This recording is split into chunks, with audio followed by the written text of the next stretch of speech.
Hamas के रहनुमा इस्माइल हानिया Tehran में इसराइली हमले में शहीद, एक मुहाफिज भी जाँ बहक हो गया। इस्माइल हानिया को गाइडेड मिसाइल से निशाना बनाया गया। अरब मीडिया का दावा, हमास ने इस्माइल हानिया की शहादत की तस्दीक कर दी।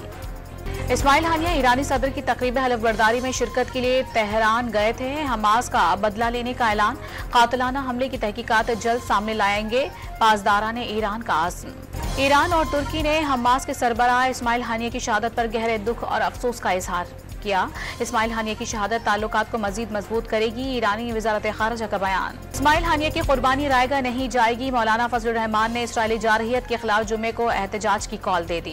बैरूत पर इसराइली लड़ाका तैयारों के हमले, बच्चों समेत 3 अफराद जाँ बहक, 74 अफराद जख्मी। इसराइली फौज का हमले में हिजबुल्लाह कमांडर फवाद शुक्र को मारने का दावा, अमरीका ने उनके सर की कीमत $50 लाख मुकर्रर की थी।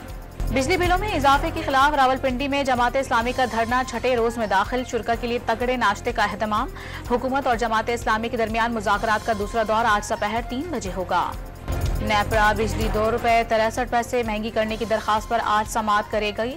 सेंट्रल पावर परचेजिंग एजेंसी ने जून के एडजस्टमेंट की मद में इजाफा मांगा है। 2 ग्रुपों के तसादुम को गलत रंग दिया गया, वज़ीर दाखिला मोहसिन नकवी का कुर्रम में कीमती इंसानों की जानों की ज़िया पर दुख का इजहार। मजलिस वहदतुल मुस्लिमीन के MNA हमीद हुसैन की क़यादत में कुर्रम से ताल्लुक़ रखने वाले वफ़द से मुलाकात में मामला हल करने की मदद फराहम करने की पेशकश। मुल्क भर में बारिशों ने तबाही मचा दी, हादसात, लैंडस्लाइडिंग और आसमानी बिजली गिरने से 23 अफराद जाँ बहक और मुतादिद जख्मी। गिलगित बल्दिस्तान में बारिशों और सैलाब से सड़कें बंद, नीलतरवादी में पुल बह गया। और कराची के इलाके मुख्तलिफ इलाकों में बूंदाबांदी और हल्की बारिश, 4 अगस्त से तेज बारिश का स्पेल शहर कायद में दाखिल होगा।